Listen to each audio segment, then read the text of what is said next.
The warrior's dying child carried a curse that would consume anyone who tried to save him.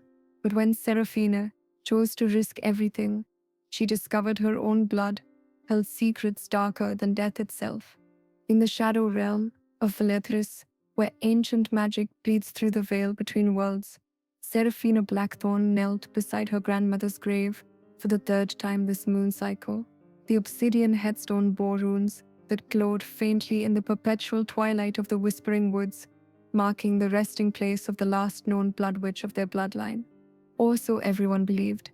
Seraphina's fingers traced the carved symbols, her touch awakening whispers from beyond the grave. At 23, she possessed the ethereal beauty of her cursed heritage, midnight black hair that seemed to absorb light itself, violet eyes that held depths of ancient knowledge, and skin pale as moonlight that bore the faint silver scars of her awakening magic. But beauty meant nothing when your heart was hollow. 3 moons ago, she had given birth to a child whose father remained a mystery, even to her, the result of a dark ritual gone wrong, a night of shadows and ancient power that she preferred not to remember. Little Matthias had lived only 6 days before the fever took him, but in those precious hours, Seraphina had tasted a love so pure it had nearly cleansed the darkness from her soul. Now that love had nowhere to go, her breasts still ached with milk, meant for a child who would never hunger again. The midwives whispered it was unnatural that a witch's milk should dry up with her grief, but Grandmother Moira had taught her that nothing about their bloodline followed natural law. The magic finds a way, she whispered to the grave, repeating her grandmother's words. The magic always finds a way. As if summoned by her voice, the forest around her began to change. The twisted oaks that had stood sentinel for centuries groaned with new life, their gnarled branches reaching toward her like desperate fingers. The very air thrummed with anticipation, charged with the kind of power that preceded either salvation or catastrophe. Then she heard it, the thundering of hooves against the moss-covered ground, coming fast and desperate through the maze of ancient trees. Seraphina rose, her black cloak billowing around her like wings. In the distance, she could see a rider approaching, his massive destrier cutting through the fog that perpetually shrouded the Whispering Woods. But this was no ordinary traveler, lost in her grandmother's domain. The horse was midnight black, its eyes glowing with unnatural fire, and its rider, even from a distance, she could feel the weight of his curse, a darkness so profound it made her own magical heritage seem like candlelight compared to an abyss. He was tall and broad-shouldered, with long black hair that whipped behind him like a banner of war. Ancient armor covered his torso, not metal, but scales that shifted and gleamed like liquid shadow. But it was what he carried that made Seraphina's heart stop. Wrapped in his cloak, pressed against his chest, was a bundle that moved with desperate, fading life. Even across the distance, her enhanced senses could detect the rapid, weakening heartbeat of something very small and very precious. A child. The rider reached the clearing where she stood, his destrier rearing as he pulled hard on the reins. When he dismounted, Seraphina saw his face clearly for the first time, and her breath caught in her throat. He was beautiful in the way that dangerous things were beautiful, sharp cheekbones carved from marble, a strong jaw shadowed with dark stubble, and eyes the color of storm clouds shot through with lightning. But it was the pain in those eyes that called to something deep in her chest, the raw anguish of a father watching his child slip away. "You're the witch," he said, and his voice carried the authority of one accustomed to being obeyed, tinged with desperation that made it crack at the edges. Seraphina Blackthorn. "I am." She stepped closer, drawn by instincts she didn't fully understand. "And you are?" Galethia Shadowbane. The name carried weight. She had heard it whispered in the taverns of the nearest village, spoken with fear and awe. He was a legend, a warrior who had once served the Shadow Court, before some unnamed betrayal had cast him into exile. "I need your help." He unwrapped the bundle in his arms, revealing the most beautiful child Seraphina had ever seen. The infant couldn't be more than a few months old, with ebony hair and skin that held an otherworldly luminescence. But it was dying. She could see that immediately. Its breathing was shallow and labored, its tiny chest barely rising and falling. And its eyes, when the child looked at her, Seraphina gasped. Its eyes swirled with galaxies of color, purple and gold and silver, all bleeding together like liquid starlight. This was no ordinary infant. What is he? She breathed. My son? Kale's voice broke on the words. Lyric. His mother, she was killed 3 days ago. He hasn't been able to feed since then. Human wet nurses. He shook his head, anguish etched in every line of his face. Their milk burns him. He's starving, and I don't know what else to do. Seraphina studied the child more closely, her magical senses probing the layers of power that surrounded him like a cocoon. What she found made her step back in shock. He's part Shadow Fae, she whispered. More than part. Gail's eyes met hers, and she saw the truth in their storm-grey depths. I am the last prince of the Shadow Court, cursed to walk between realms for crimes I cannot undo. His mother was my heart's bond, a pure-blood fae who died protecting him from those who would see my line ended. And you brought him to me because Shadow Fae children can only survive on milk, touched by ancient magic. And you, Seraphina Blackthorn, are the last blood witch in this realm. He stepped closer, the child cradled against his chest. Your grandmother helped birth me. She swore an oath to my mother that the Blackthorn line would aid the Shadow Court in times of greatest need. Seraphina felt the pull of old magic, binding oaths that transcended generations. But more than that, she felt the desperate hunger of a dying child and the answering ache in her own body. If I do this, she said slowly, if I nurse a Shadow Fae Prince, there will be consequences. The magic will bind us, all three of us. Are you prepared for that? Kale's eyes burned with fierce determination. I'm prepared for anything that keeps my son alive. She nodded, understanding flooding through her. This was why her milk hadn't dried up. This was why the magic had kept her body ready. Not for the child she had lost, but for the child she was meant to save. Bring him inside, she said, turning toward the cottage that had been her sanctuary since her grandmother's death. But know this, Prince of Shadows, once I give him my milk, once the binding takes hold, there will be no going back for any of us. As they walked toward the cottage, neither of them noticed the ravens that had gathered in the twisted branches above, their obsidian eyes reflecting an intelligence far beyond that of ordinary birds. Nor did they see the figure watching from the deeper shadows of the forest, a tall woman in a cloak of midnight blue, her own eyes glowing with malevolent power. The Council of Shadow had found them, and they were far from pleased. The interior of Seraphina's cottage was a study in controlled chaos. Herbs hung in neat bundles from the low-beamed ceiling, the scents mingling to create an atmosphere thick with magic. Ancient tomes lined shelves, carved from living wood, their leather bindings worn smooth by countless hands. In the center of the main room, a fire crackled in a hearth made from stones that had been old when the world was young. But it was the altar in the corner that drew Kyle's attention. A slab of black marble carved with runes that seemed to writhe and shift when he wasn't looking directly at them. Grandmother's workshop, Seraphina explained, noticing his gaze. She was the most powerful blood witch in 5 centuries. The magic here runs deep. She gestured to a chair by the fire, its high back carved with protective wards. Sit. We need to prepare for what's coming. Kel settled into the chair, Lyric still cradled against his chest.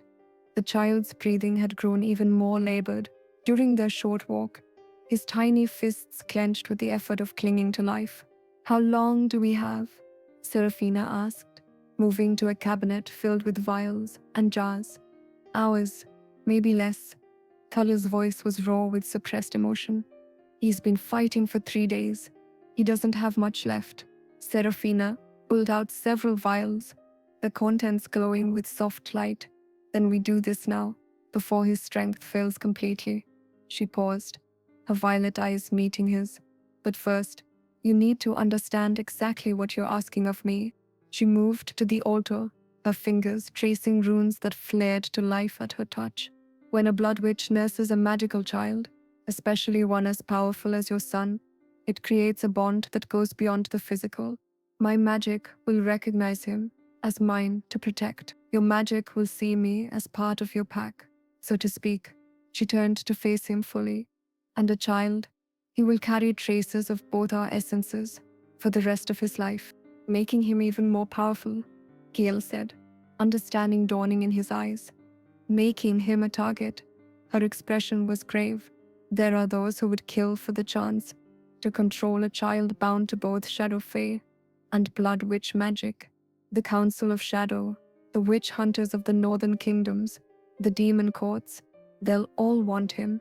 Gale's arms tightened protectively around his son. Then we'll protect him. We? The word slipped out before Seraphina could stop it. The binding works both ways, doesn't it? Gale's storm-grey eyes never left her face. Once you save him, once the magic recognizes the bond, you'll be driven to protect him as fiercely as I am. And he paused, something vulnerable flickering in his expression. I'll be bound to protect you both. Seraphina felt a shiver run down her spine that had nothing to do with fear. Is that what you want? What I want is my son alive. His voice softened. But if that means accepting a bond with a woman brave enough to risk everything for a child who isn't even hers, yes, that's exactly what I want. The cottage filled with a charged silence, broken only by Lyric's labored breathing. Seraphina felt the pull of destiny, the inexorable draw of magic that had been set in motion long before either of them was born. Then we do this properly. She moved to the altar, beginning to mix ingredients with practiced precision. Our blood witch's milk is more than sustenance. It's liquid magic, but to safely feed a Shadow Fae Prince, it needs to be consecrated. She worked quickly, adding drops of silver moon water, powdered phoenix feather, and her own blood to a crystal chalice that seemed to absorb light rather than reflect it. The mixture began to glow with soft purple radiance, and the air in the cottage grew thick with power. Give him to me, she said, settling into a chair carved from a single piece of white oak. Gale hesitated for just a moment, the protective instincts of a father warring with desperate hope. Then he gently transferred his son into Seraphina's arms. The moment Lyric settled against her chest, Seraphina gasped. She could feel the child's magic, wild and untamed, but achingly beautiful. It recognized something in her, reaching out with tendrils of power that made her own magic surge in response. He's magnificent, she whispered, looking down at the infant who watched her with those impossibly ancient eyes. I can feel his potential. He's going to be incredibly powerful. If he survives, Kel said grimly. He will. Seraphina's voice carried absolute certainty. I won't let him die. She lifted the consecrated chalice, speaking words in the old tongue that made the very stones of the cottage hum with power. The liquid within began to swirl, taking on properties that went beyond the physical. Then, with movements that seemed choreographed by destiny itself, she brought Lyric to her breast. The effect was immediate and overwhelming. Power exploded through the cottage, like lightning, arcing between the three of them in visible streams of silver and gold. Lyric latched on eagerly, his tiny body relaxing for the first time in days as he found the sustenance he so desperately needed. But it was more than feeding. With each pull, Seraphina could feel her magic flowing into the child, strengthening him, healing the damage caused by days of starvation. And in return, she felt his power merging with hers, creating something entirely new. The binding, she looked up to find Gale, watching them both, with an expression of such profound relief and gratitude that it took her breath away. But there was something else there too, a hunger that had nothing to do with his son's needs, and everything to do with the woman who was saving them both. I can feel it, he said, his voice hoarse with emotion. The bond, it's already taking hold. Seraphina nodded, not trusting herself to speak. She could feel it too, threads of silver light connecting the three of them, growing stronger with each moment that passed. It was overwhelming and terrifying, and somehow absolutely right. Lyric fed contentedly, his color already beginning to improve. The labored breathing eased, replaced by the steady rhythm of healthy sleep. But even as relief flooded through both adults, they were aware that they had just changed the fundamental nature of their existences. What happens now? Kal asked. Now we learn to live with what we've created, Serafina replied, and we prepare for the storm that's coming. As if summoned by her words, a sound echoed through the forest outside, the howl of shadow hounds on the hunt. The Council of Shadow had arrived. But wait until you see what happens when the Council discovers what they've done.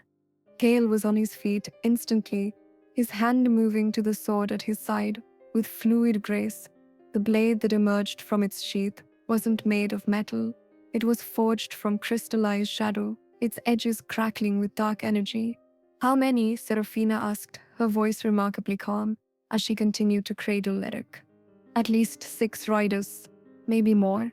Kal moved to the window, peering through ancient glass that had been spelled to show true sight.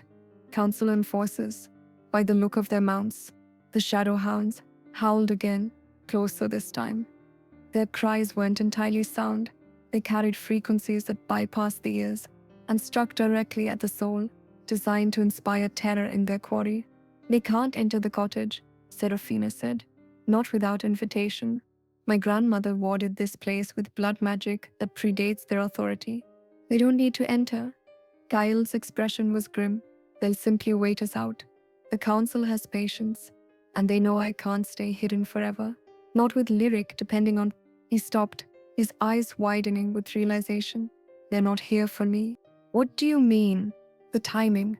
They arrive just as we complete the binding? Kyle shook his head. They're not hunting a rogue prince. They're here for the child who just became the most powerful magical being in 3 realms. Serafina felt a chill that had nothing to do with the autumn air. They want Lyric. They want to control him. A Shadow Fae Prince, bound to blood witch magic. Gale's laugh held no humor. He could overthrow the council in time. They can't allow that possibility to exist. The cottage shuddered as something massive struck the protective barriers surrounding it. Ancient magic flared, creating a dome of silver light that pushed back against the encroaching darkness. The wards are strong, Serafina said, but not indefinite if they keep testing them. Her words were cut off by a voice that seemed to come from everywhere and nowhere, carrying the authority of ages. Prince Kale Shadowbane. The words resonated through the cottage's walls, as if they were spoken from within. By order of the Shadow Council, you will surrender yourself and the aberrant child for judgment. Kyle's grip tightened on his sword. Aberrant child, he repeated, fury making his voice deadly quiet. They dare call my son aberrant? You know what happens if you refuse, the voice continued. The witch's protection cannot last forever. Surrender now, and she will be spared. Generous of them, Serafina said dryly, but her arms tightened protectively around Lyric. It's a lie, Gale said. They can't afford to leave witnesses. Once they have what they want. He didn't finish the sentence. He didn't need to. Another impact shook the cottage. This one strong enough to make the protective wards flicker. Dust rained from the rafters, and several of the hanging herb bundles swayed ominously. How long? Gale asked. Serafina closed her eyes, reaching out with her magical senses to test the integrity of her grandmother's work. An hour, maybe 2, if we're lucky. Then, we need another option. There is one. Serafina's voice was quiet, almost reluctant. But you won't like it. Gale turned from the window, his full attention on her. Tell me. The binding ritual we just completed. It's only the first stage. There are 2 more levels, each more powerful than the last.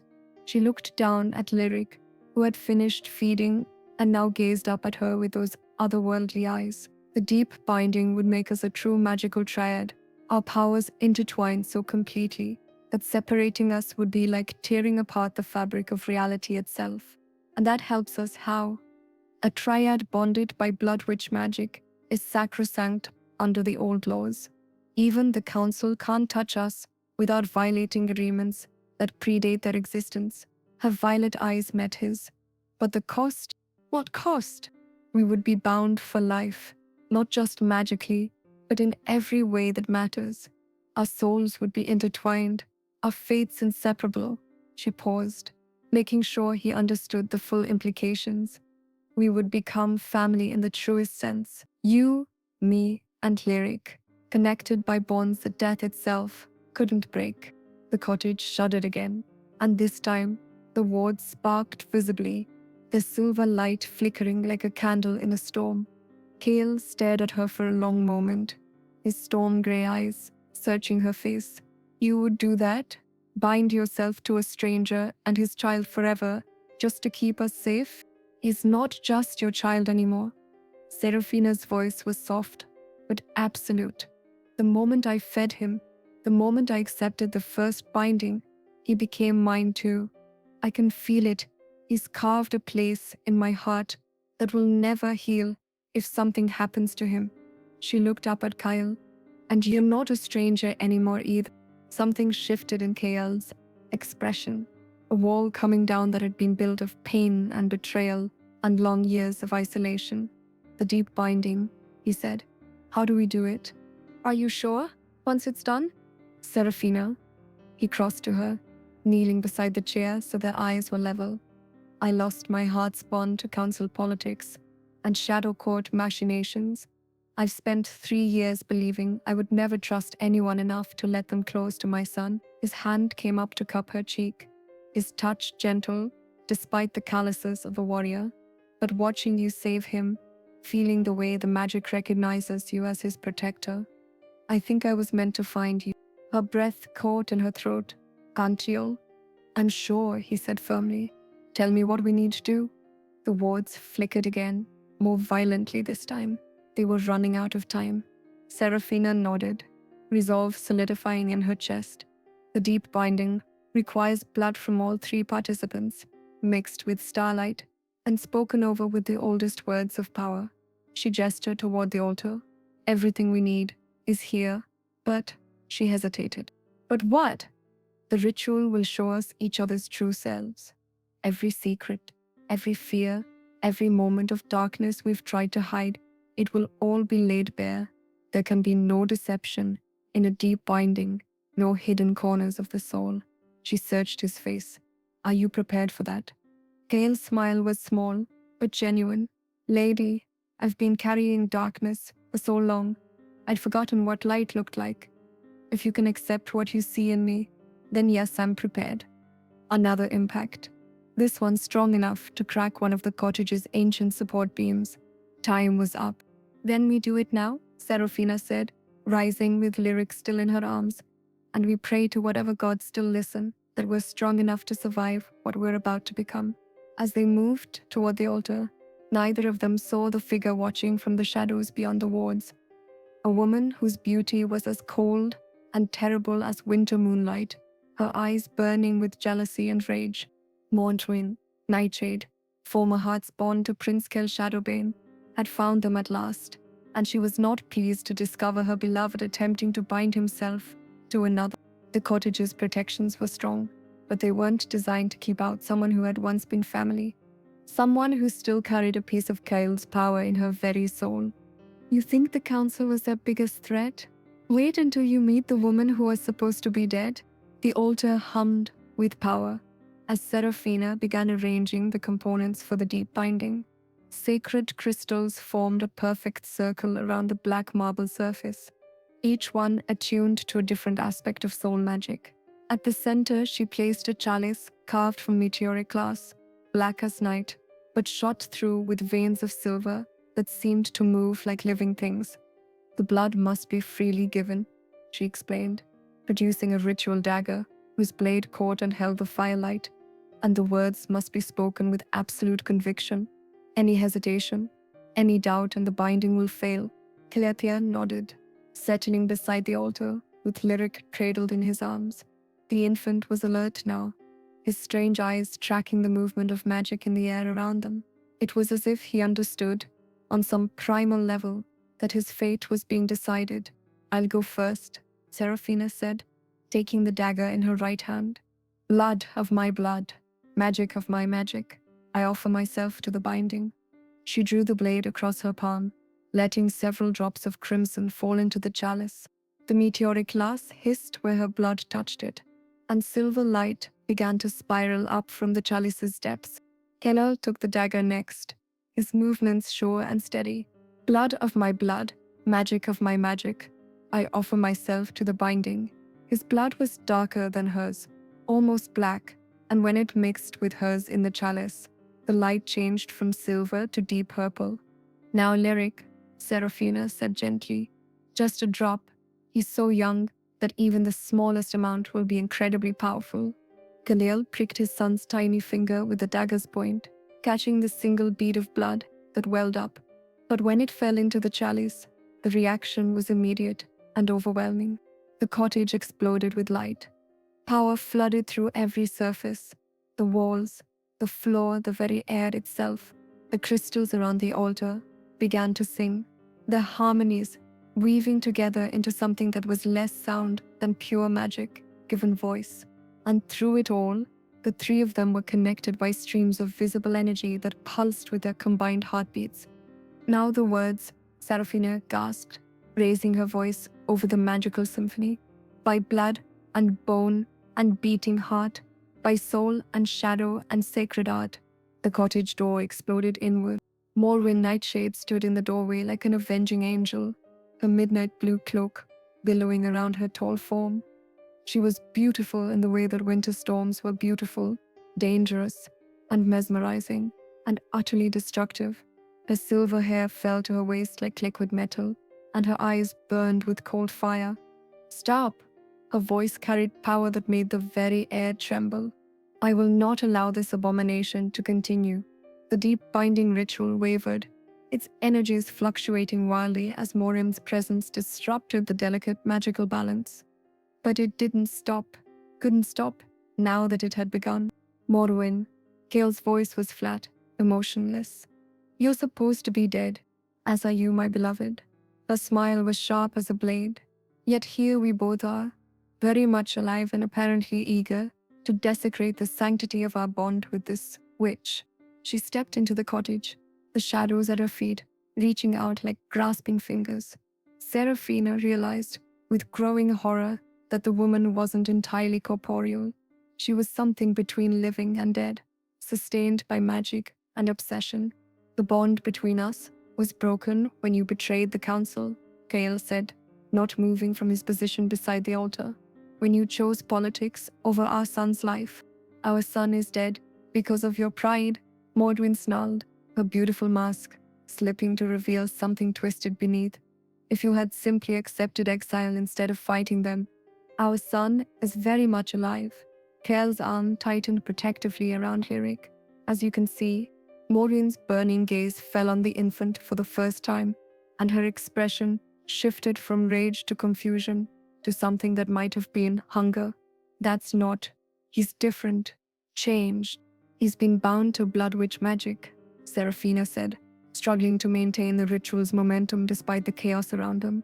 He's stronger now, protected by her. Morwen laughed, the sound like breaking glass, a hedge witch playing with forces beyond her understanding. I think not. She raised her hand, and shadows erupted from her fingertips. Not the controlled darkness that Kale wielded, but something wilder, touched with madness and grief. The shadows struck Seraphina like physical blows, driving her to her knees. The ritual dagger skittered across the floor, and the chalice began to topple.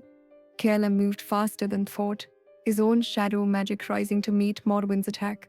The two forces collided in the center of the cottage, sending shockwaves through the ancient structure. You will not harm them, he said, his voice carrying absolute authority. Them?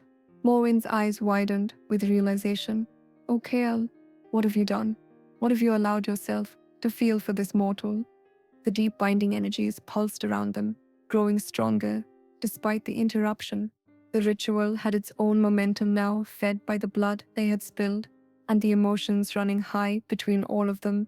I found something worth protecting again, Gale replied, his storm grey eyes never leaving Morwen's face.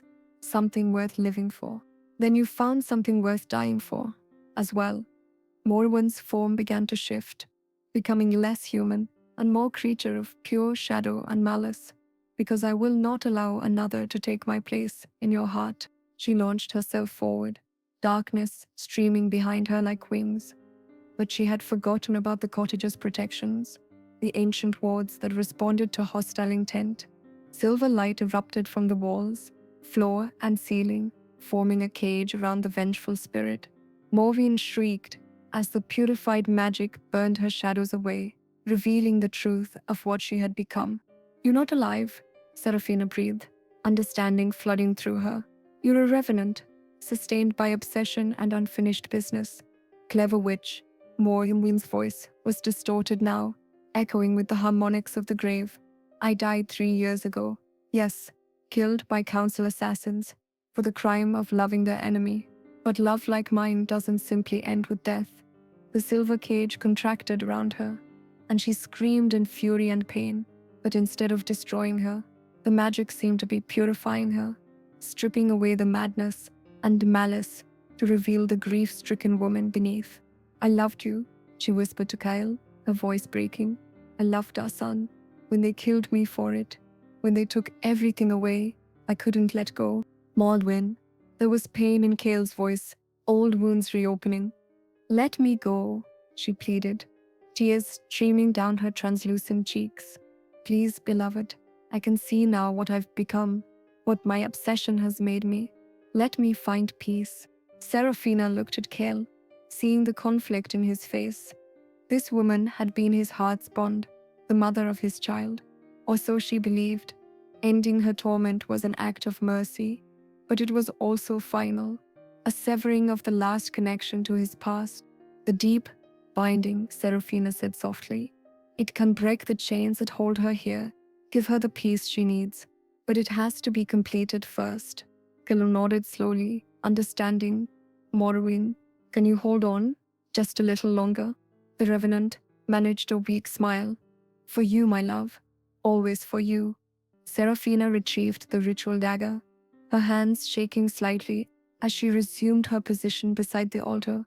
The chalice still held their mingled blood, and the crystals continued their otherworldly song. "By blood and bone and beating heart," she began again, "by soul and shadow and sacred art, I bind myself to thee." Gale joined his voice to hers. "By love that transcends death and time, by magic both yours and mine, I bind myself to thee." The cottage filled with purple light, and the deep binding began to take hold. Seraphina felt Kale's presence flooding through her consciousness. His memories, his pain, his fierce protective love for his son, and she felt him experiencing hers in return. The grief for her lost child, the loneliness of her exile, the awakening love she felt for both him and Lyric. Through it all, little Lyric watched with those ancient eyes, his tiny fist closing around a stream of the binding energy, as if claiming it for his own. The ritual reached its crescendo, and power exploded through the cottage, with enough force to shatter the council's siege outside.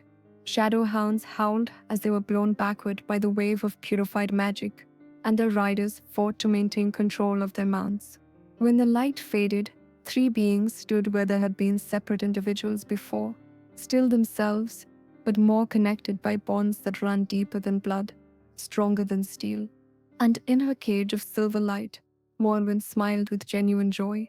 "Thank you," she whispered, her form already beginning to fade as the bindings that held her to the world dissolved. "Take care of our son, both of you. Love him as he deserves to be loved." She looked at Seraphina, and there was no hatred left in her eyes, only gratitude. "You'll be a better mother to him than I ever could have been. I can see that now." With those words, she faded into silver light that dissipated like morning mist.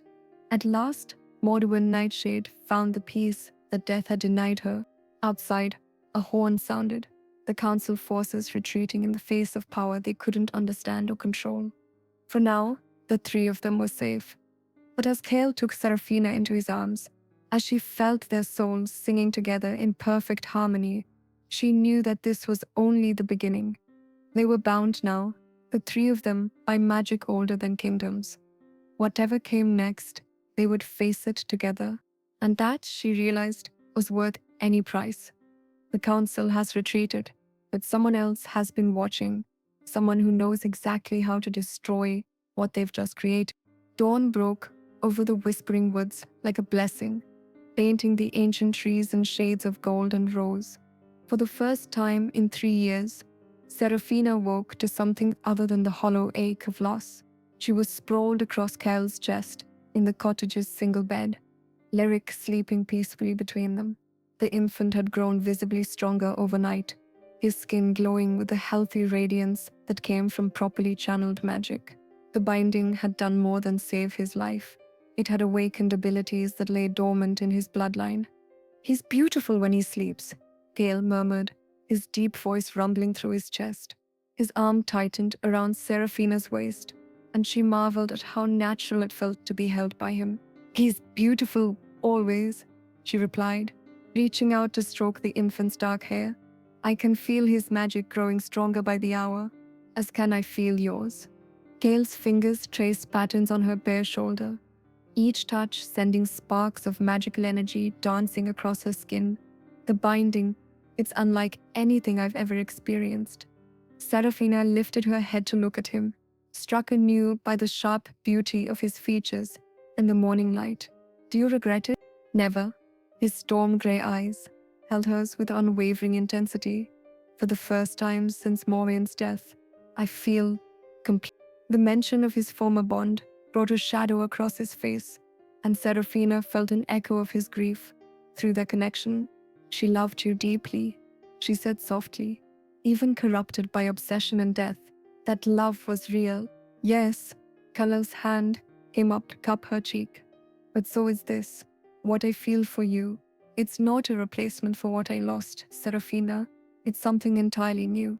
Before she could respond, Lyric stirred between them, his otherworldly eyes opening to fix on something beyond their sight. A soft sound escaped his lips, not quite a cry, but a warning. "Someone's coming," Serafina said, her magical senses immediately on alert. Kale was already moving, sliding out of bed with fluid grace. "How many?" "Just one." "But," she frowned, trying to identify the strange resonance in the approaching magical signature. "It's not hostile. Curious, maybe. Cautious." They dressed quickly, Serafina wrapping Lyric in a blanket woven with protective charms.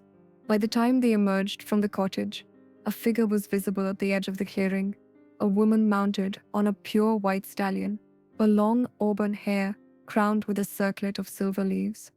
"Lady Alara Moon Whisper," Gale said, recognition and weariness coloring his voice. "High priestess of the summer court." The woman dismounted with elegant grace, her emerald robes rustling like wind through growing things. She was ageless in the way of the high fae, her beauty both ethereal and somehow wild. "Prince Kyla." Her voice carried the music of running water and birdsong. "When the magical currents carried word of what transpired here last night, I knew I had to see for myself." Her green eyes settled on Serafina and Lyric, and her expression shifted to one of wonder tinged with concern. "A deep binding between Shadow Fae and Blood Witch," she murmured. "And the child? Blessed ancestors. He's magnificent. I can feel his power from here." "What do you want, Alara?" Gal stepped protectively in front of Serafina and Lyric, his hand resting on his sword hilt. "Peace, Prince.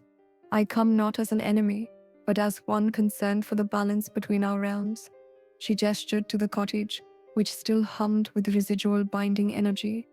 "What you've created here is unprecedented, a triad bond that bridges shadow and light, mortal and immortal, life and death magic. And such powers inevitably attracts attention. The Shadow Council's retreat last night was tactical, not permanent. They're regrouping, seeking ways to counter what they cannot control." Her gaze sharpened. "But they are not your only concern." "Explain." Lady Alara moved closer, her magical presence like spring rain after a long drought.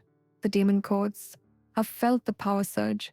They are already dispatching scouts to investigate. And the northern witch hunters," she shook her head grimly, "they see any mixing of bloodlines as abomination. They'll come in force once they confirm what you've done." Serafina felt a chill that had nothing to do with the morning air. "You're saying we've painted a target on ourselves?" I'm saying you've become the most valuable and dangerous beings in 3 realms, Alara replied. That child will grow to possess power beyond anything we've seen in 1,000 years. There are those who would kill to control him, and others who would kill simply to ensure no one else could. Lyric made a soft sound in Seraphina's arms, and when she looked down, his eyes were swirling with silver light. Somehow, the infant understood the gravity of their situation. Then what do you suggest? Dale asked. Sanctuary. Alara's expression grew hopeful. The summer court has remained neutral in the conflicts between shadow and light. Our lands are protected by treaties older than recorded history. If you were to accept our hospitality, at what cost? Dale interrupted. The summer court doesn't offer aid without expecting something in return. Lara's smile was rueful. You know us too well, Prince. Yes, there would be considerations. The child would need to be educated in the ways of all 3 magical traditions, Shadow Fae, Blood Witch, and Summer Court. You would become, in essence, a bridge between our peoples. And if we refuse, then you face the coming storm alone. Her expression grew grave, and I fear that even your combined power may not be enough to protect what you've created. The wind through the clearing carried new scents, smoke and steel, the musk of unnatural creatures.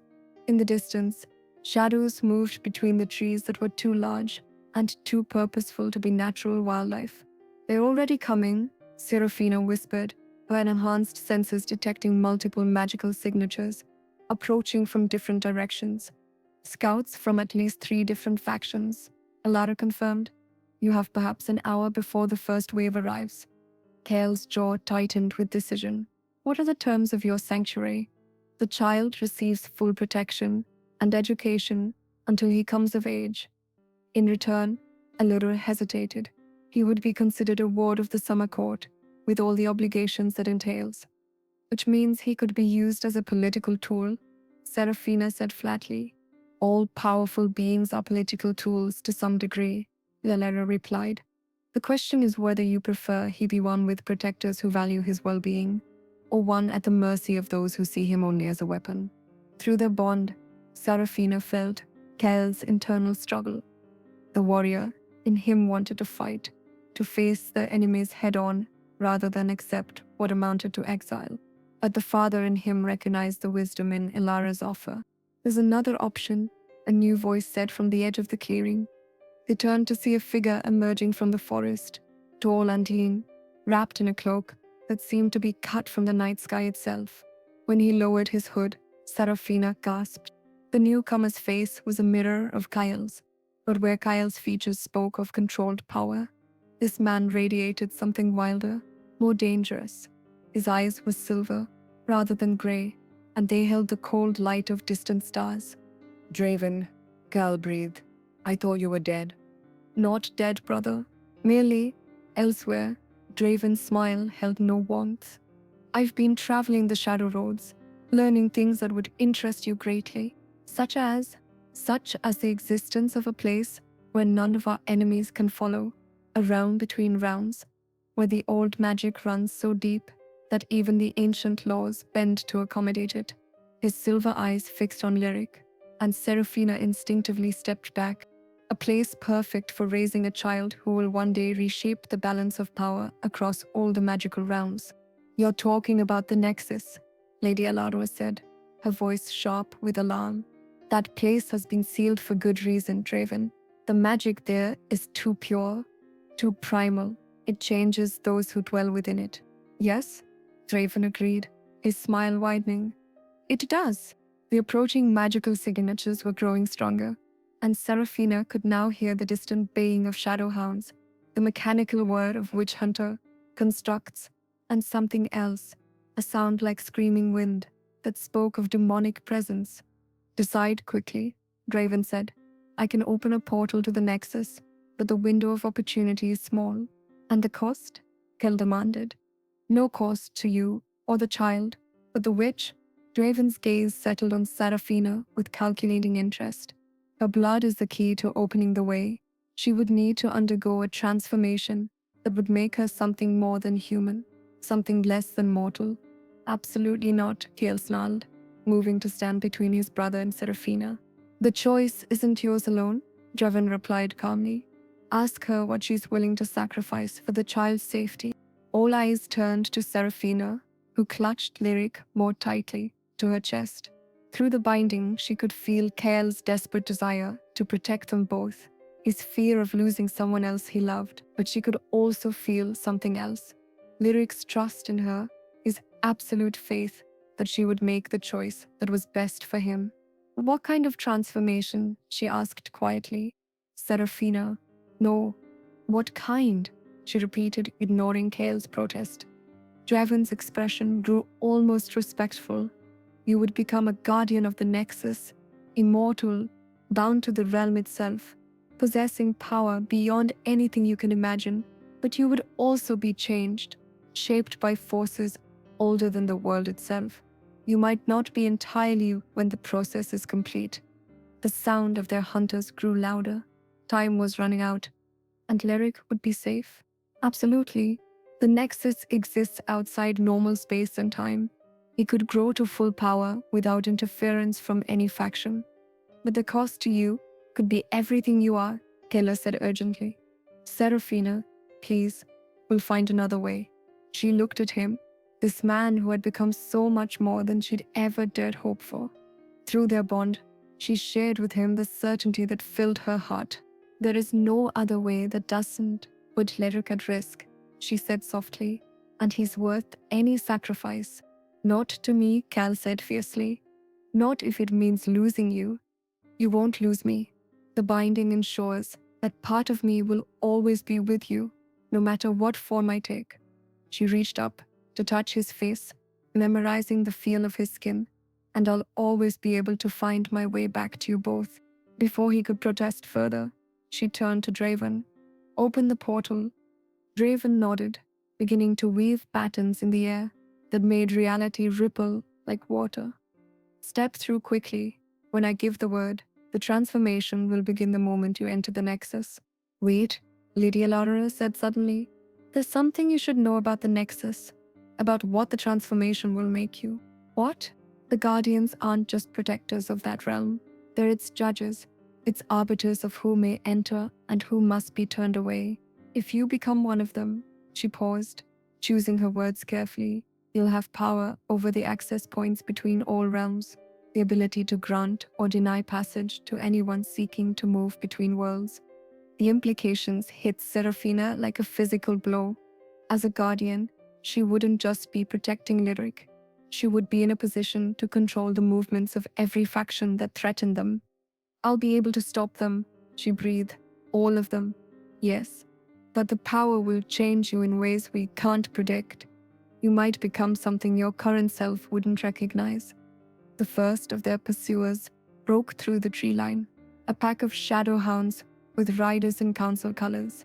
Behind them came the mechanical horrors of the witch hunters, their steam-powered limbs hissing as they moved, and above it all, demons circled on wings of tattered darkness. Now, Doivan shouted, the portals snapping into existence, a tear in reality that showed glimpses of impossible landscapes beyond. Serafina kissed Kiel fiercely, pouring all her love and hope into that single moment of connection. Then she stepped toward the portal, Lyric still in her arms. I'll find you, Kiel called after her. No matter how long it takes, no matter what you become, I'll find you. I know, she replied, and stepped through. The portal closed behind them, just as the enemies reached the clearing, leaving Kael and Draven to face the consequences of what they'd set in motion. But in the Nexus, surrounded by raw magic that sang in harmonies older than creation itself, Serafina felt the first stirrings of a power that would make their enemies' pursuit meaningless. She was becoming something new, something that would ensure Lyric's safety and eventual triumph. The question was whether any trace of the woman Kael loved would survive the transformation. But what's happening to Serafina in the Nexus is beyond anyone's imagination, and Kyle has no idea what he'll need to do to get her back. The Nexus existed in a state of eternal dawn, where aurora-colored light danced across skies that held no sun yet knew no darkness. Seraphina found herself standing on a crystalline plane that stretched to horizons, that curved in impossible directions, and with each breath she took, she could feel the ancient magic of this place settling into her bones. Lyric had stopped, fussing the moment they crossed through the portal. Now he lay peaceful in her arms, his otherworldly eyes reflecting the dancing lights above, with an expression of profound contentment. Here, in this realm between realms, he was finally safe. But safety, Seraphina was learning, came at a price. "Welcome, sister." The voice came from behind her, musical and strange. Seraphina turned to find a figure approaching across the crystalline ground. A woman, or something that had once been a woman. She was beautiful in the way that natural disasters were beautiful, her form constantly shifting between states of matter. Sometimes she appeared solid, sometimes translucent, as morning mist, sometimes crackling with energy that made the air itself sing. "I am literally," the being said, her smile warm despite the otherworldliness of her features. "I was the first guardian of this realm, transformed nearly 1,000 years ago when I brought my daughter here to escape the demon wars." "What happened to your daughter?" Seraphina asked, though she wasn't sure. She wanted to know the answer. "She grew strong and wise under the Nexus's protection. When she came of age, she chose to return to the mortal realms, to use her power for good. She became a legend among her people, the sorceress Queen Valdara, who united the warring kingdoms under a banner of peace." Ledderley's expression grew fond. "I see her sometimes in the viewing pools. She lived a long and happy life, died surrounded by children and grandchildren who remembered her stories of the magical realm where her mother watched over her." Hope flared in Seraphina's chest. "So the transformation doesn't have to mean losing yourself completely." "Oh, child." Ledgerley's laughter was like wind chimes in a gentle breeze. "You will lose yourself. The question is, what you'll become in the losing." Before Seraphina could ask what she meant, the crystalline ground beneath their feet began to resonate with a deep harmonic vibration. The aurora lights above swirled faster, coalescing into patterns that spoke directly to her magical senses. "It's beginning," Viarale said. "The Nexus recognizes your intent, your sacrifice, your love for the child you protect. It will reshape you according to your deepest nature, amplifying what makes you who you are, while burning away everything that is merely mortal."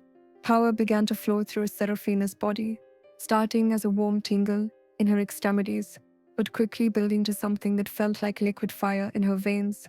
Lyric made a soft sound of contentment, as if the magical energies were singing him a lullaby. "Will it hurt?" she managed to ask through gritted teeth. "Transformation always hurts," Ledolea replied gently. "But pain is just the price we pay for becoming who we were always meant to be."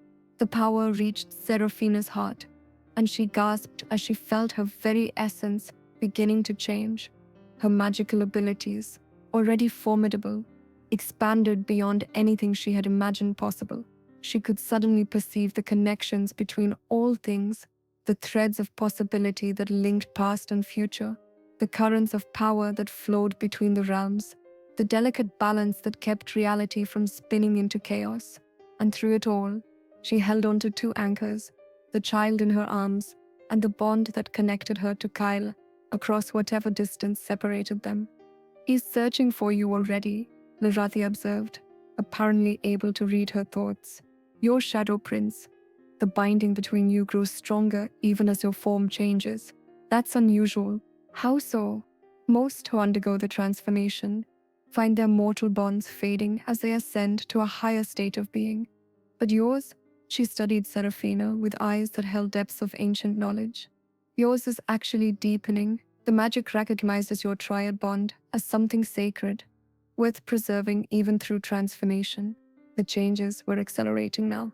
Seraphina could feel her body becoming something more than flesh and bone, a form that could exist in multiple dimensions simultaneously, that could perceive time as a flowing river rather than a straight line, that could manipulate the very fabric of reality with conscious thought. But instead of losing her sense of self, she felt it becoming clearer, more defined.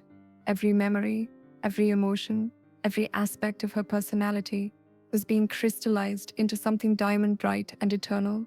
I can see them, she whispered, her vision expanding beyond the physical realm. All the paths, all the possibilities. I can see what Lyric will become. And what do you see? Power beyond measure, but tempered with compassion. He'll face trials that would break lesser beings, but he'll emerge from each one stronger and more determined to use his abilities for good. Her voice grew soft with wonder. He'll unite the realms in ways no one has ever imagined possible. And your prince? Seraphina's enhanced perception focused on the familiar signature of Kael's soul, finding him, despite the dimensional barriers that separated them. What she saw made her heart ache with longing and pride in equal measure. He's fighting his way through an army of council forces, trying to reach a gateway that will bring him to me. Draven is with him. And she paused, surprised. Lady Alara as well. She's chosen to aid them despite the political cost. To the summer court, love makes allies of the strangest bedfellows, literally observed. But can he reach you in time? In time for what? The final stage of your transformation. Once it's complete, you'll be bound to the Nexus in ways that make leaving difficult, not impossible, but difficult enough that many choose to remain rather than risk the journey back to mortality. Fear clutched at Seraphina's heart. I have to go back to them. The boy will survive, no matter what form you take. But the woman Kael fell in love with, the mother Lyric knew, she may be lost forever in what you become. The crystalline ground began to crack beneath Seraphina's feet, not from any external force, but from the sheer magnitude of power building within her transformed body. She was becoming something fundamental, elemental, a force of nature given consciousness and purpose. There is a way, Lirelette said suddenly. Dangerous, perhaps foolish, but possible. Tell me, if your prince can reach the Nexus before your transformation completes, if he's willing to undergo the process himself, you could become guardian partners, rather than a single entity. Your essential selves would be preserved through your connection to each other. And the risk that the process will destroy you both, leaving only a mindless force of pure magic in your place. Lerumethi's expression was grave. I've seen it attempted twice before. Both times ended in disaster. Through her expanding consciousness, Seraphina felt Kyle drawing closer. He had fought his way through the council forces and was now facing something even more dangerous.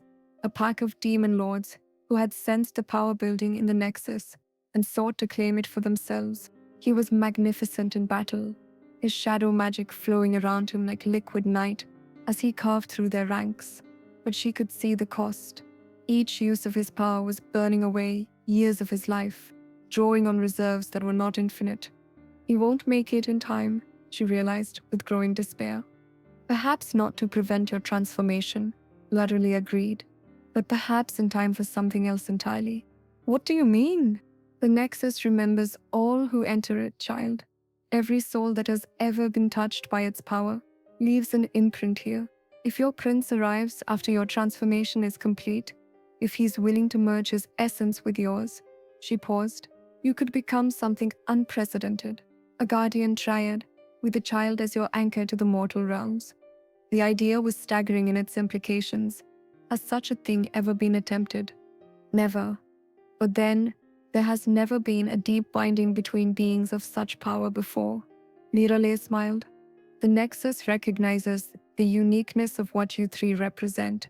It would be interested to see what you might become together. The transformation was reaching its crescendo. Seraphina felt her physical form beginning to dissolve, becoming something composed of pure energy and crystallized will. But instead of fear, she felt a sense of rightness, of destiny finally being fulfilled. Lyric, she whispered to the infant in her arms. Whatever I become, remember that I love you. Remember that everything I do is to keep you safe. The child looked up at her with those ancient eyes and smiled. The first true smile she had seen from him. And in that smile, she saw acceptance, understanding, and a love that transcended any transformation. The final wave of change swept through her, and Seraphina Blackthorn ceased to exist as a mortal being. What arose in her place was something magnificent and terrible and absolutely devoted to the protection of the child in her arms. The new guardian turned her face toward the portal that would soon deliver her prince, ready to discover what they might become together. In the distance, reality tore open as Kent Shadowbane fought his way into the Nexus, his desperate love for her blazing like a star in the dimensional storm. The real transformation was about to begin. What emerges from their union will either save all the realms or destroy them. But first, Kyle has to survive what Seraphina has become. Kale burst through the portal into the Nexus, with demon fire still clinging to his armor and shadow magic crackling around him like a living storm. He had fought through 3 armies and torn holes in reality itself to reach this place, driven by a desperation that bordered on madness. He had felt Seraphina's transformation through their bond, felt her mortal self dissolving into something vast and magnificent and utterly alien. The connection between them had never been stronger, but it was also changing, evolving into something he didn't understand. The crystalline plain stretched before him under skies that held no sun, but blazed with aurora light. And there, at the center of it all, was a figure that made his breath catch in his throat. She was still recognizably Seraphina, but she was also something more. Her form seemed to exist in multiple dimensions simultaneously, sometimes solid and human, sometimes composed of pure starlight and shadow. Her midnight hair flowed around her like liquid night, and her violet eyes held depths that spoke of cosmic awareness. But it was the smile on her face, tender and loving and utterly familiar, that told him the woman he loved was still there beneath the transformation. "Kayla," she said, and her voice carried harmonics that resonated through his very soul. "You came. Did you think I wouldn't?" He approached slowly, drinking in the sight of her. "You're magnificent. I'm different." There was uncertainty in her cosmic gaze. "I can feel your mind, your thoughts, your dreams. I can perceive time itself as a flowing river.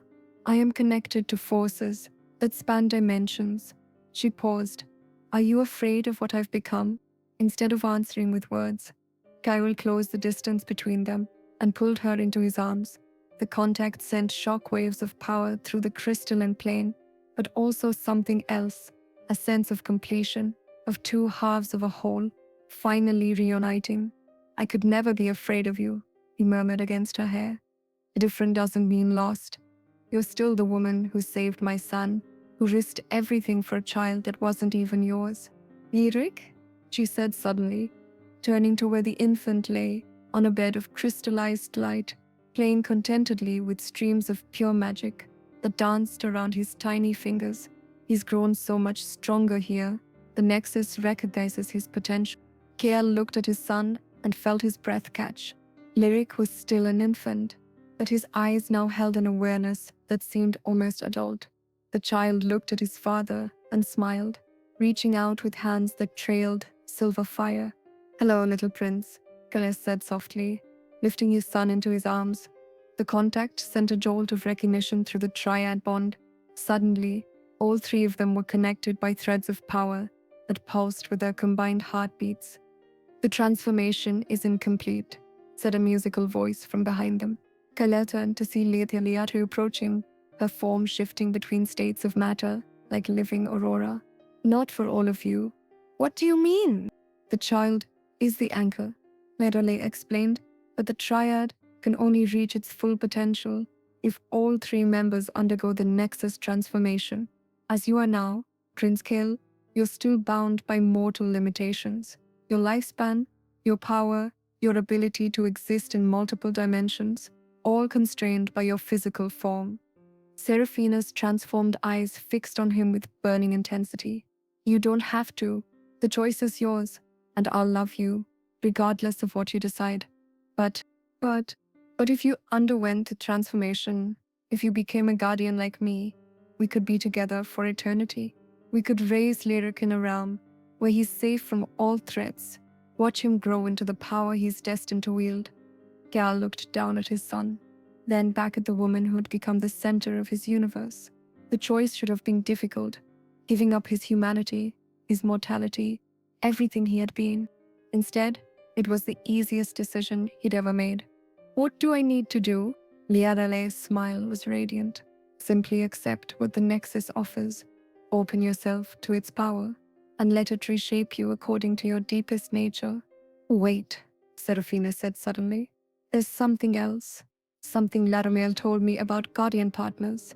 She explained the possibility that instead of transforming separately, they could undergo the process together, preserving their essential selves through their connection to each other until it's dangerous, Leotomele warned. I've seen it attempted before, and the results were catastrophic. But you three possess something unique, a triad bond forged by blood witch magic and strengthened by deep binding. It might be enough to anchor you through the transformation. Raquel didn't hesitate. We do it together, all of us. He placed Lyric back on his bed of crystallized light, then took Seraphina's hands in his.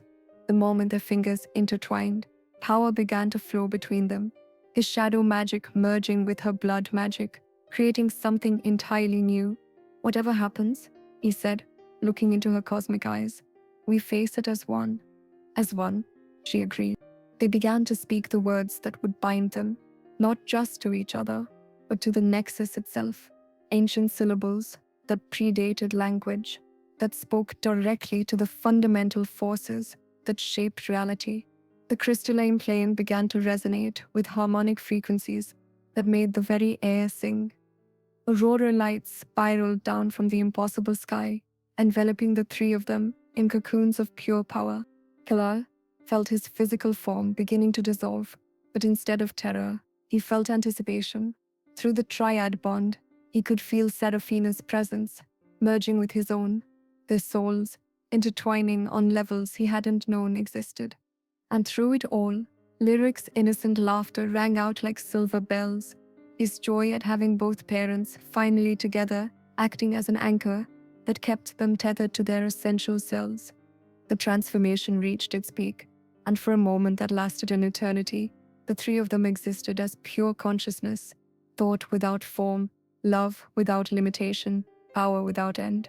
When awareness returned, they found themselves changed beyond recognition, yet somehow more themselves than they had ever been.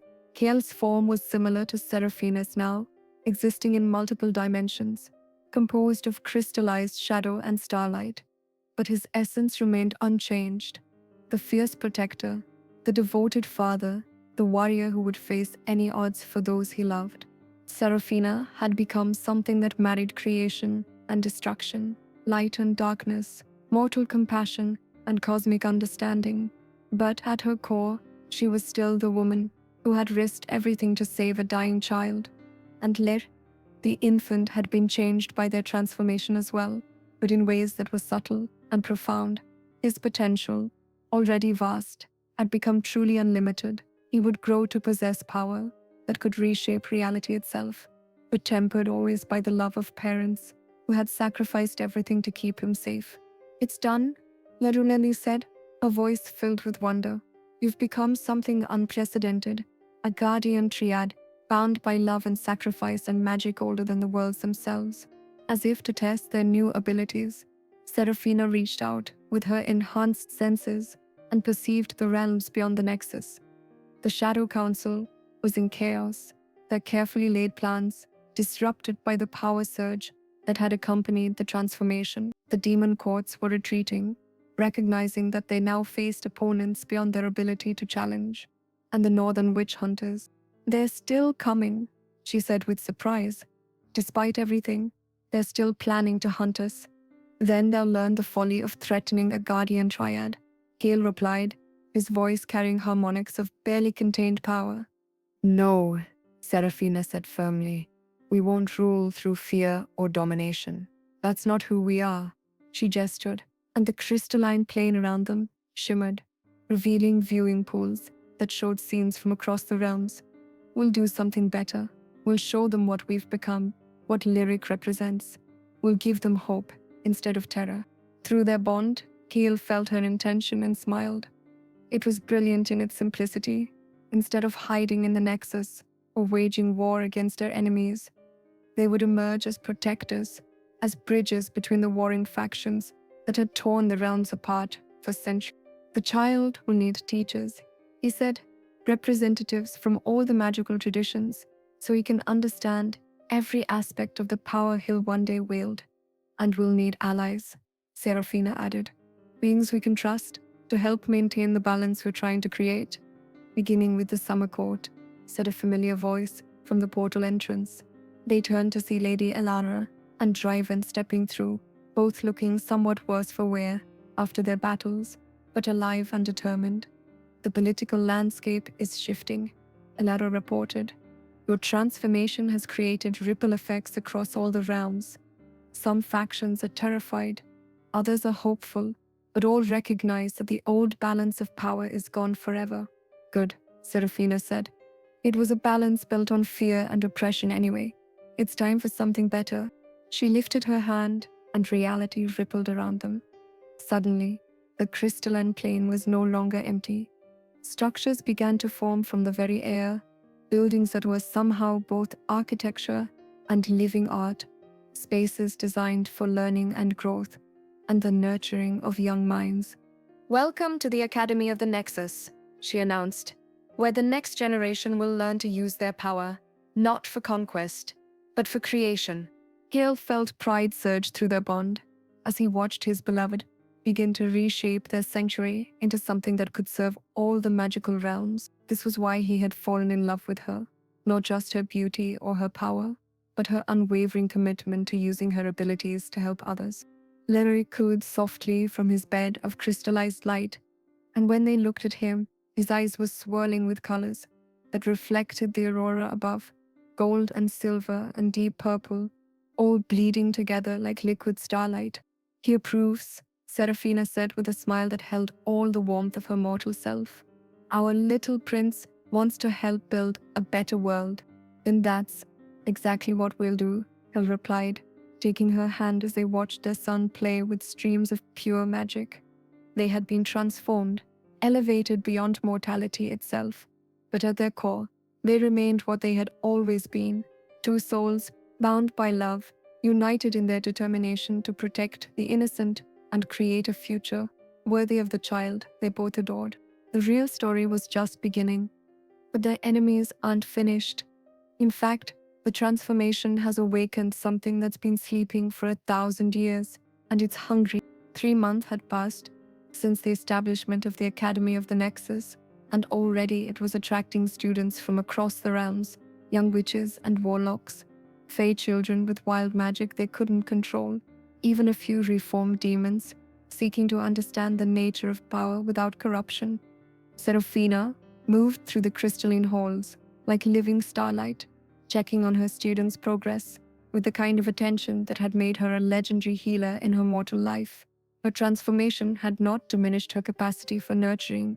If anything, it had amplified it, allowing her to perceive each student's unique needs and abilities with cosmic clarity.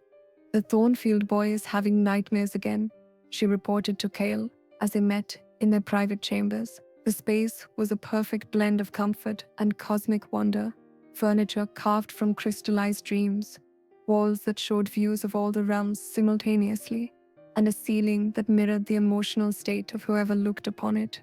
Shadow magic manifestation, Kala asked, looking up from the strategic reports that materialized in the air before him. As a guardian, he had become something like a military commander for all the peaceful factions, coordinating defenses against those who still sought to disrupt the new balance they were creating. Worse, I think he's been contacted by something from the Void Realm. Serafina's expression grew troubled. His dreams are too coherent to be natural manifestations. Someone or something is deliberately reaching out to him. Kale's attention sharpened immediately. The Void Realm was the space between all other dimensions, the hungry darkness that existed in the gaps of reality. Nothing good had ever emerged from that place. Show me, he said. Serafina gestured, and the air between them filled with images drawn from young Marcus Thornfield's sleeping mind. The boy was only 12, but his shadow magic was already formidable, and apparently attractive to entities that fed on such power. In his dreams, a figure cloaked in writhing darkness spoke to him in voices that bypassed language and spoke directly to the primitive parts of the brain. The entity's promises were seductive: unlimited power, freedom from the restrictions of mortality, the ability to reshape reality according to his will. Classic recruitment pattern, Kel observed grimly. Something is building an army, and it's starting with the most powerful children. It's not just Marcus, Serafina said. I've detected similar intrusions in the dreams of at least 6 other students. All of them have power levels that exceed normal parameters. Through their bond, they felt Lyric's presence from the nursery where Lady Alara was watching him. The now 6-month-old prince had been growing at an accelerated rate, his abilities manifesting far earlier than even Shadow Fae children typically displayed magic. His consciousness touched theirs like a gentle caress, sharing an impression of something vast and hungry prowling the edges of perception. He senses it too, Serafina breathed. Whatever this thing is, it knows about Lyric. Of course it does. The voice came from the chamber's entrance, where Laterale materialized from swirling aurora light. The first guardian looked more solid than usual, her ancient features etched with concern. The power signature from your triad transformation echoed across all the realms, including the spaces between them. What do you know? Kel demanded. I know that some hungers are older than creation itself, Lirolate replied gravely. There are entities that existed before the first worlds were born, beings that fed on the raw chaos that preceded reality. Most were destroyed or contained when the cosmic order was established. But a few, she paused, a few learned to hide in the spaces between spaces, feeding on scraps of leaked power and waiting for something strong enough to sustain them. The transformation, Serafina said, understanding flooding through her. When we became guardians, the power surge was like ringing a dinner bell for something that's been starving for eons. Precisely, and now it's awake, hungry, and actively recruiting agents to help it find a way into our reality. Lidale's expression grew darker. If it succeeds in manifesting physically, it will consume not just your power, but the essence of every magical being in all the realms. The implications were staggering. They had transformed themselves to protect Lyric and create a better future for all magical beings. Instead, they might have doomed every realm to consumption by an ancient cosmic predator. How do we stop it? Kayla asked. You don't? Said a new voice from the shadows. You feed it. They spun to face the speaker, magical defenses flaring to life automatically. But the figure that stepped into their chambers wasn't an enemy, at least not entirely. Draven emerged from the dimensional fold he'd created, but something about him was different. His silver eyes held depths that spoke of contact with powers beyond normal understanding, and shadows clung to him like living things. Brother, Kial said warily, you've been gone for weeks. Well, I've been to the Void Realm, Draven interrupted. I've spoken with the hunger itself. I know what it wants, which is not destruction, as we assumed, transformation. Draven's smile held no warmth. It doesn't want to consume reality. It wants to become reality, to merge with the cosmic order and reshape everything according to its nature. That's even worse than consumption, Serafina said. Is it? Draven tilted his head, studying them with those alien silver eyes.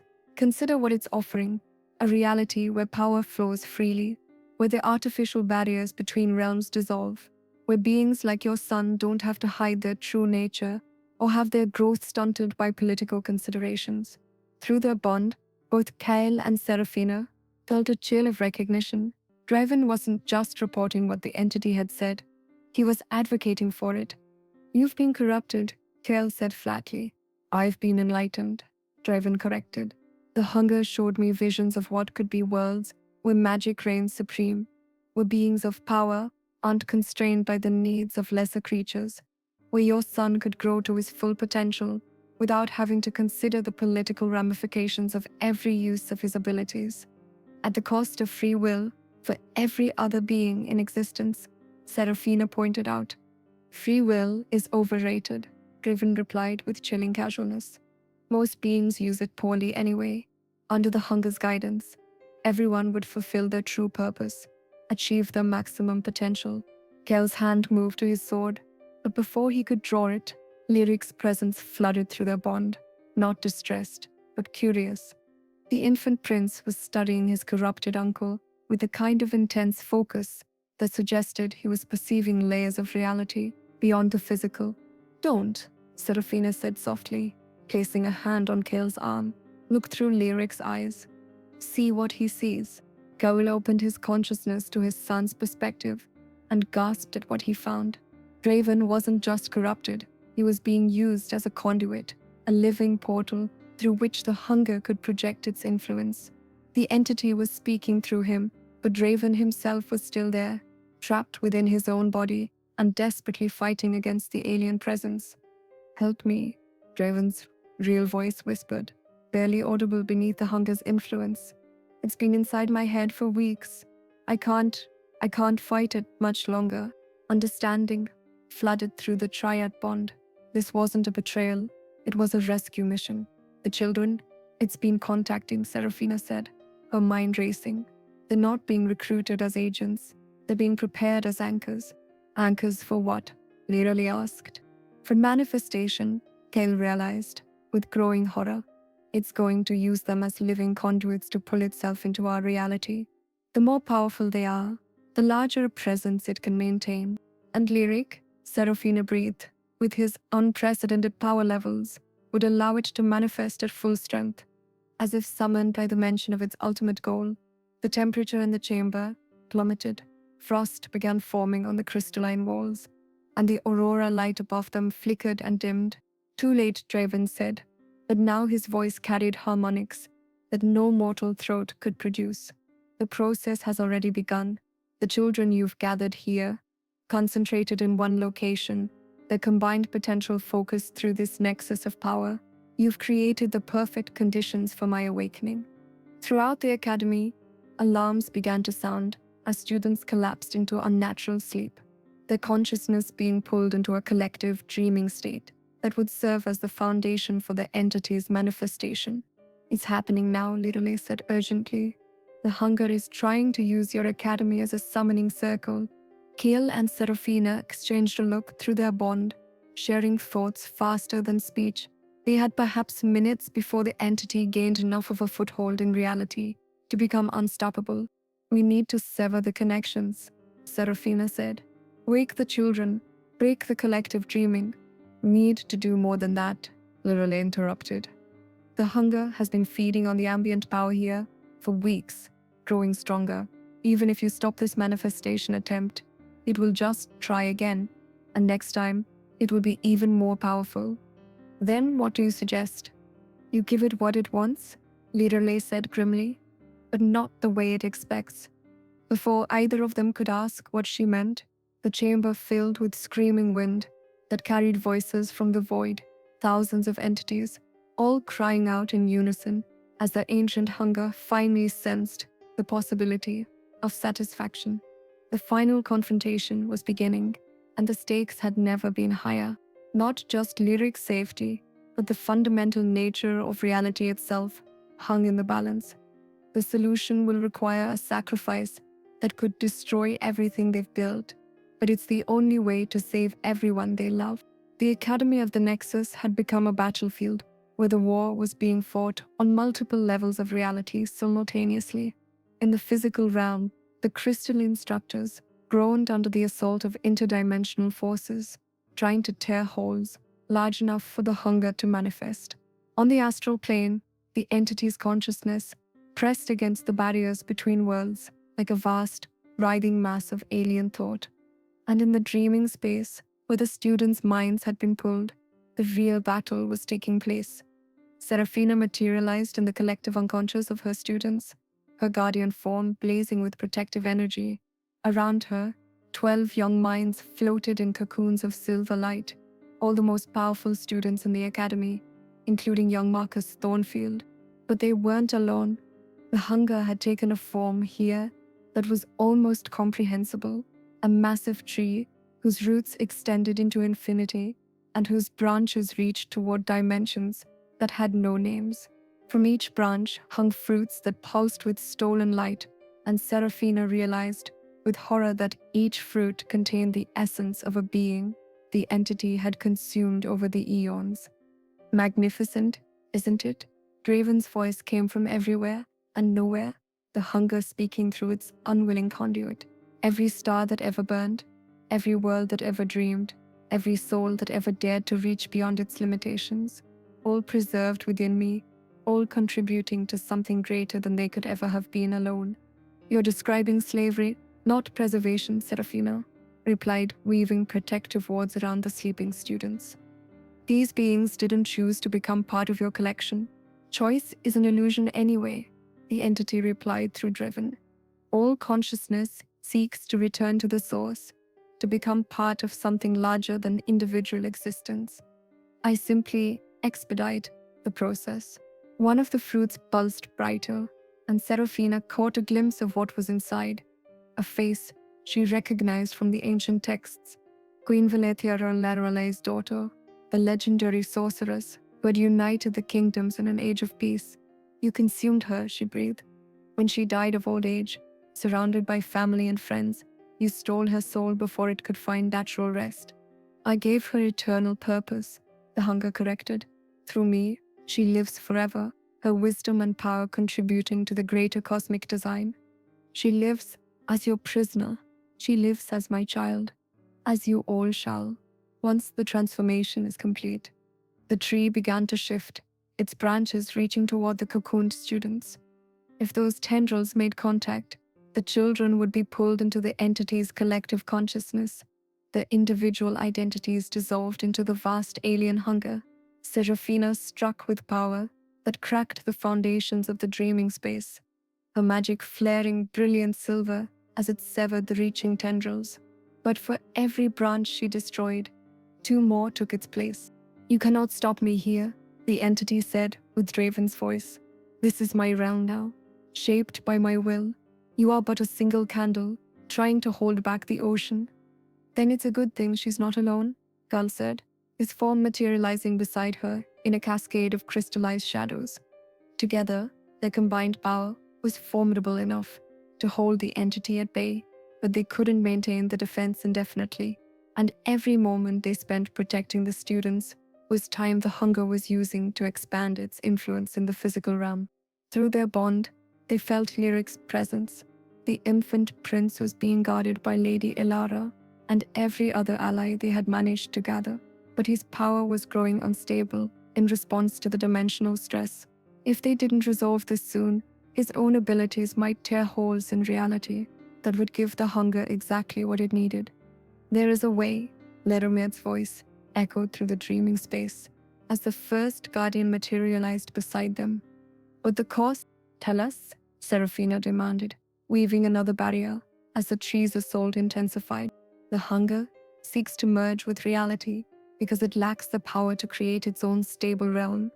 It's parasitic by nature. It can only exist by consuming what others have built.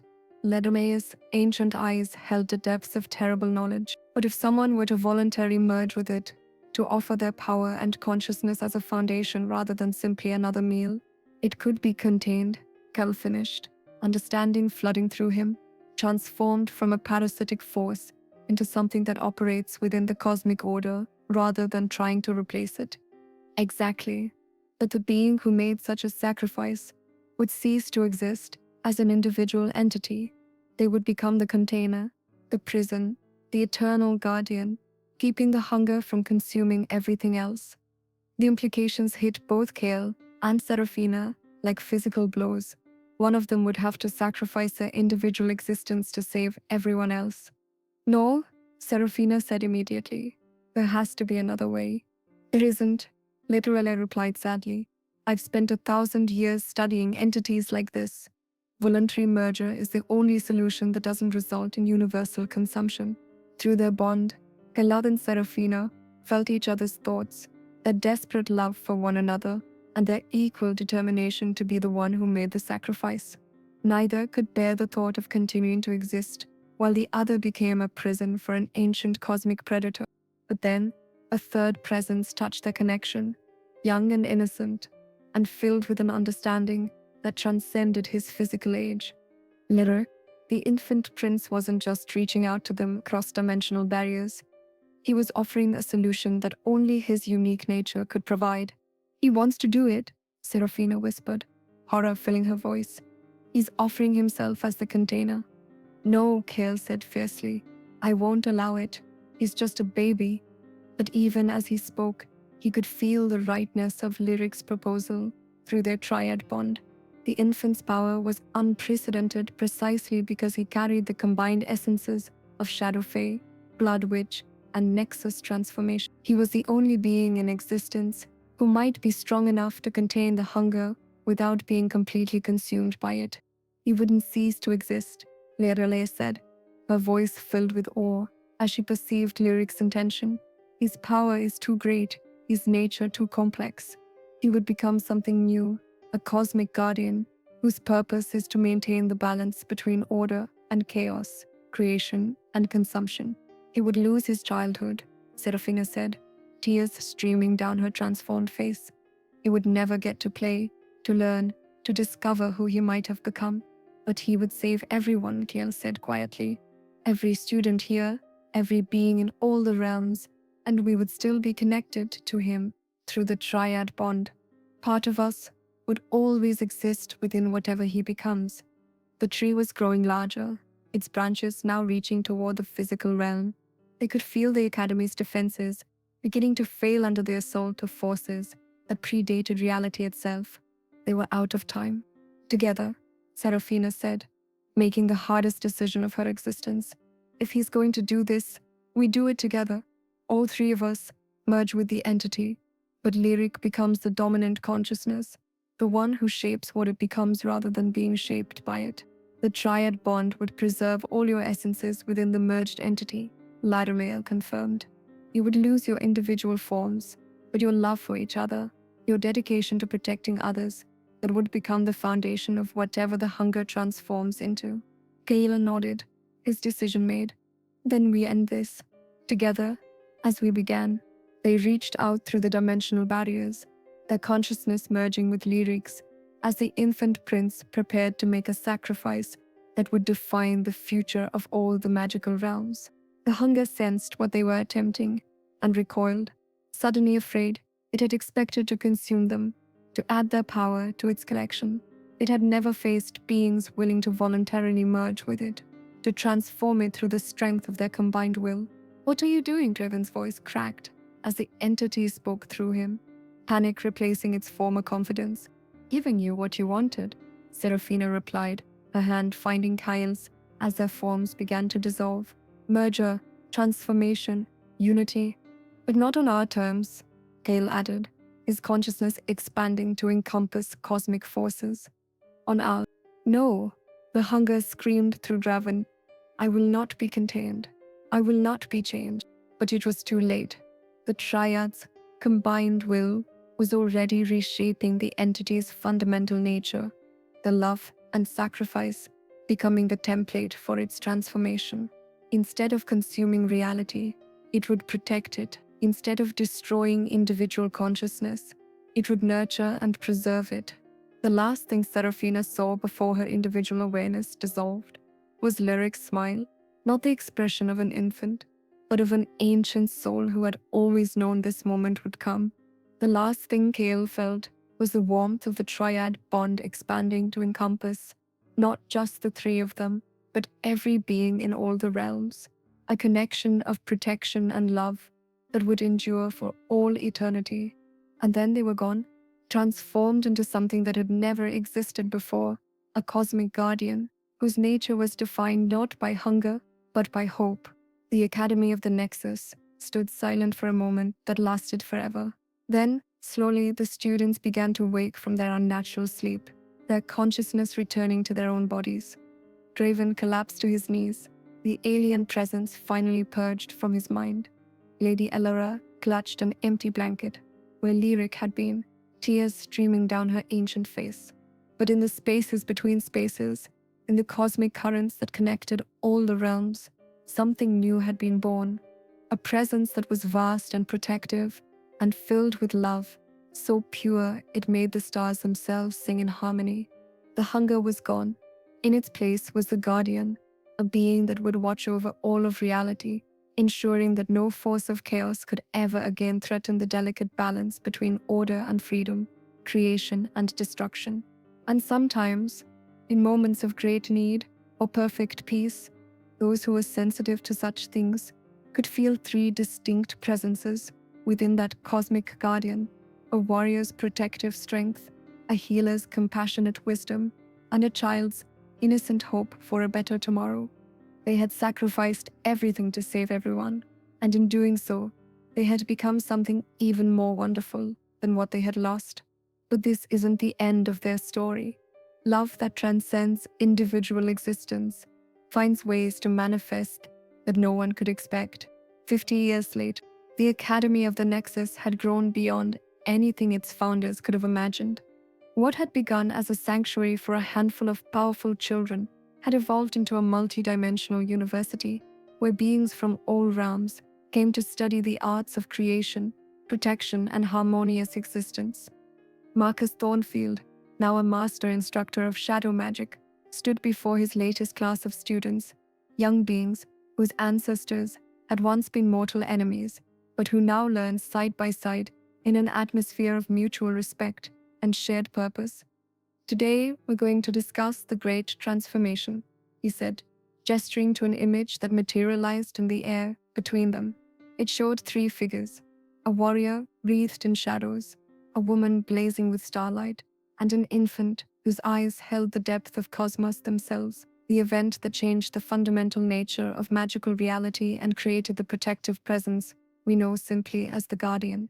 A young demon raised her hand, her red skin gleaming in the aurora light that filtered through the crystalline walls. Master Thornfield, is it true that the Guardian can actually hear us when we call upon its protection? Marcus smiled, remembering his own childhood dreams when a vast presence had reached out to save him from corruption. What do you think, Livia? I think, she paused, choosing her words carefully. I think sometimes, when I'm practicing really difficult magic, and I'm scared I might hurt someone, I feel like there's someone watching over me, not judging, just caring. And how does that make you feel? Safe, said a young witch from the back of the room. Like it's okay to make mistakes, because someone will help us if things go wrong. Exactly, Marcus said. The Guardian doesn't interfere with our choices or remove the consequences of our actions, but it ensures that no single mistake, no matter how large, can destroy everything we've built together. He dismissed the class with assignments to research the various historical accounts of Guardian manifestations, then made his way to the Academy's memorial garden. It was a quiet space where the crystalline ground had been shaped into flowing sculptures that captured the essence of those who had sacrificed themselves for the greater good. At the center stood the largest monument, three figures with intertwined hands, their faces serene with the peace of those who had found their true purpose. Lady Alara had commissioned it in the years immediately following the transformation, working with artists from every realm to create something that honored the depth of what had been lost and gained. They would be proud, said a familiar voice from behind him. Marcus turned to find Revan approaching, his silver hair now streaked with white, but his eyes clear of the alien influence that had once corrupted him.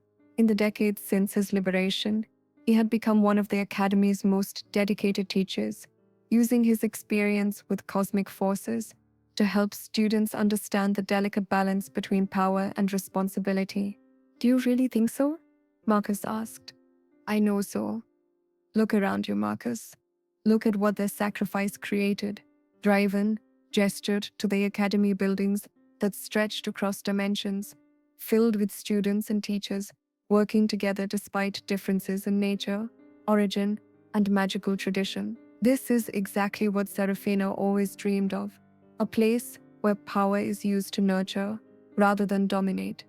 As if summoned by the mention of her name, a warm presence touched both their minds, not invasive, just a gentle reminder of protection and love. For just a moment, Marcus could swear he smelled the herbs and flowers that had always filled Seraphina's cottage in the Whispering Woods. They're still here, he whispered. In a way that transcends individual existence. Draven agreed. The Guardian isn't just what they became, it's who they were, magnified across cosmic scales. A disturbance in the aurora light above drew their attention. Reality rippled like water, and through the dimensional fold stepped a figure that made both men catch their breath. It was clearly a manifestation of the Guardian, but instead of the vast cosmic presence they occasionally sensed, this appeared as a young man in his early 20s. He had careless storm grey eyes and strong features, but tempered with Seraphina's compassionate warmth. His hair was the deep black of both his parents, and when he smiled, it held all the innocent joy that Lyric had possessed as an infant. "Hello, Uncle Marcus." Uncle Draven. His voice carried harmonics that resonated through multiple dimensions, but it also held genuine affection. "I hope you don't mind the interruption." "Lyric?" Marcus barely dared to believe it. In a sense, the manifestation settled, cross-legged on the crystalline ground, his presence causing the memorial sculptures to glow with soft light. "I've learned to separate small aspects of my consciousness from the greater whole. It allows me to visit, to check on those we care about." "And your parents?" Lyric's smile became radiant. "They're here too, part of me, but also distinctly themselves. Would you like to see?" Before either man could answer, the manifestation shifted, and suddenly Seraphina stood before them, not as the cosmic guardian she had become, but as the woman they remembered, dressed in her simple black gown with healing herbs tucked into her belt. "My dear friends," she said, her voice exactly as they remembered, "you've done such wonderful work here. The Academy is everything we hoped it would become." The form shifted again, and Kael appeared, the warrior prince, but without the weight of constant vigilance that had once marked his features. In this space, surrounded by those he trusted, he could simply be himself. "The realms are at peace for the first time in centuries," he reported, though his tone was warm rather than military. "The balance holds, and will continue to hold, as long as beings choose cooperation over conquest." "But enough about cosmic responsibilities," Seraphina said, retaking her form with a laugh that held all the joy of reunion. "Tell us about your lives." "Marcus, I understand you found love." Marcus blushed, still somehow affected by his former teacher's gentle teasing. "Elena Brightwater, from the summer court. We're planning to bond next spring." "Wonderful. And children?" "Eventually, we hope." Elena wants to establish her own healing practice first. Help some of the younger students who are struggling with power manifestation. "She sounds perfect for you," Keller said, his approval evident. "What about you, Draven? Have you found peace?" The silver-haired man's expression grew thoughtful. "I found purpose, teaching the next generation, helping them avoid the mistakes I made. It's not the same as the family I lost, but it's meaningful in its own way." "You're not meant to be alone forever," Seraphina said gently. "When you're ready, love will find you again. It always does." As they talked, sharing news and memories, the memorial garden filled with a warmth that had nothing to do with temperature. This was what they had fought for, what they had sacrificed for. Moments of connection, of love transcending the boundaries between existence and transcendence. "We should go," Lyric said eventually, his form beginning to shimmer as his consciousness prepared to return to the cosmic scale. "But we wanted you to know that we're happy." "Changed." "Yes, transformed beyond what any of us expected, but fundamentally still ourselves." "Will we see you again?" Marcus asked. "Whenever you need us," Seraphina promised. "And even when you don't, we'll be watching over you all." "Take care of each other," Kael added. "The peace we've built requires constant tending, but it's worth every effort." As the manifestation faded back into aurora light, Marcus and Draven stood in comfortable silence, both feeling the profound sense of completion that came from knowing their sacrificed friends had found not just peace, but active joy in their transformed existence. In the academy buildings around them, students continued their studies, teachers prepared lessons for the next day, and beings from across all the magical realms worked together to build a future based on cooperation rather than conflict. The sun that had never existed in the Nexus continued its eternal dawn, painting the crystalline structures in shades of gold and rose that seemed to whisper of endless possibilities. And in the spaces between spaces, a presence that was vast and loving and eternally vigilant continued its watch over all they held dear, ensuring that the light they had kindled would never be extinguished. Some love stories end with happily ever after, others transform into something so much more. The guardian triad's love had become the foundation upon which all future happiness would be built, a cosmic force that proved once and for all that no darkness could ever completely overcome a heart willing to sacrifice everything for those it holds dear. And in quiet moments, when the aurora danced with particular beauty, or when students achieved breakthroughs that seemed almost miraculous, those who knew how to listen could hear it, the eternal song of three souls who had chosen to become one guardian heart, beating with love for all of creation. Their individual story had ended. Their eternal legend had just begun. Hey there, if this dark fantasy romance got your heart racing and left you craving more epic love stories that transcend realms, you're definitely in the right place. This was just a taste of what happens when passion meets magic and sacrifice becomes the ultimate expression of love. Hit that subscribe button if you want more stories where love literally reshapes reality, and drop a comment letting me know, did you see that transformation coming? Because honestly, even I got chills writing Seraphina's journey from grieving witch to cosmic guardian. And hey, if you made it all the way to the end of this epic, seriously, you're amazing. You've got to check out our next story, where a vampire prince falls for his hunter, but that's a tale for another day. See you in the next realm. What would you sacrifice for love?